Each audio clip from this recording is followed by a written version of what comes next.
How are you guys? Welcome back to Wargaming China. And here we are in Anhui Province, south of the Huai River, on February 11th to 13th, 1938. Now, as I explained last week, this is the 31st Army, and it is striking on the western flank and the supply lines of Repay Ogisu's 13th Infantry Division. Now, the game, on the surface, when we looked at this game the last time, to you as the viewer, it would have looked like a very one-sided game. Because with the Japanese in this small town, small village, and a mule supply column coming up the road, to the casual observer, you would think, well, these Japanese are tutted. But to make this game interesting, because I'm a solo gamer, what I did was I limited the amount of ammunition. So I surmised the game would perhaps go for 8 turns, and I gave the Chinese, the Chinese had 12 infantry companies. I only gave 6 infantry companies ammunition, which meant that the 6 companies that attacked down these slopes towards the village had no ammunition at all, except for grenades. And because as indeed I had read from accounts that these villages were taken by the bayonet point, and I knew how badly the 31st Army supply situation was, in order to create more challenges in the game, I restricted the ammunition of the attacking forces to none. I gave them no small arms ammunition. So as I said, the other 6 companies, I did give them ammunition. The company that attacked here, the mule column, they managed to take the mule column off table or into the mountains to the rear of the 31st Army. So that part of the Chinese operation was successful. Now, at the beginning of the Japanese, on Japanese turn 1,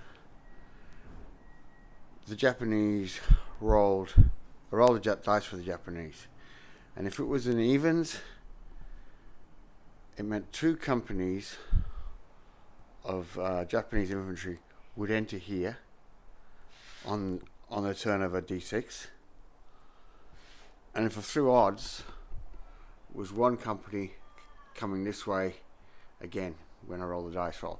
So I rolled the dice, it was odds, and it came out to turn 4. Now, in order to suppress the Japanese within this small garrison, I didn't have the Chinese didn't have much fire support, because remember I deducted losses from the previous 2 battles. So yeah, the fire support they had was a 120mm mortar, 2 medium machine guns, 2 light machine guns, 13mm autocannon, and the Bofors double barrel. So indeed, fearing an attack from this side, I deployed the bulk of my Chinese forces there. But however, the Japanese attack came from this way, and this Japanese attack came at turn 4. The game was over by turn 6.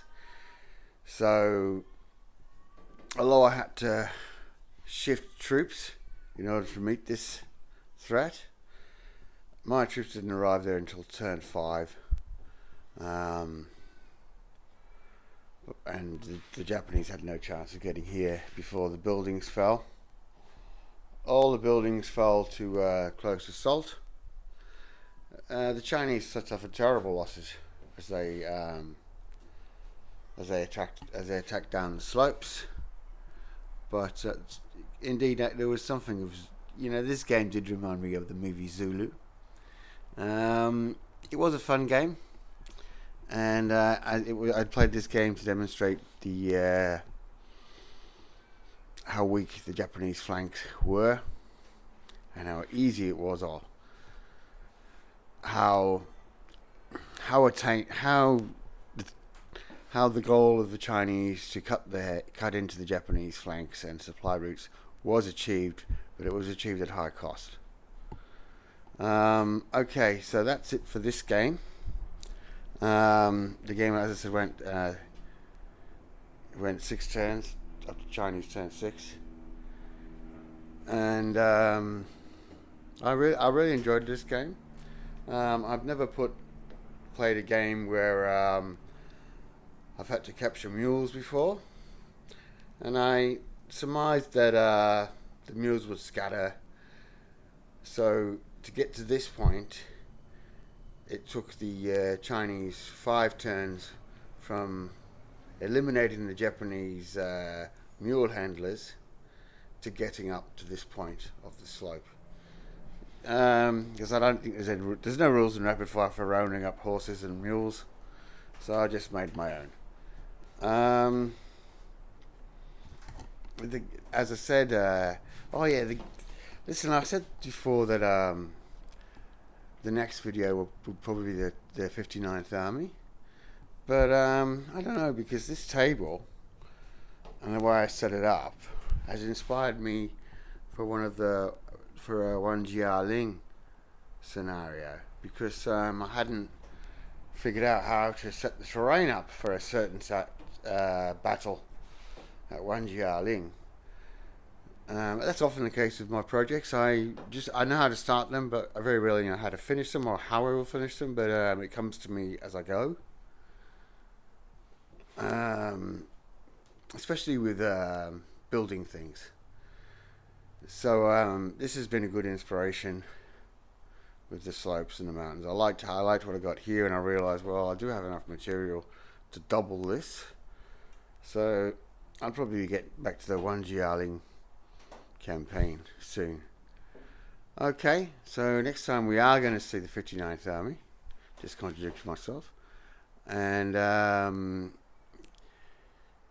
if you like the big swords, you should be watching that.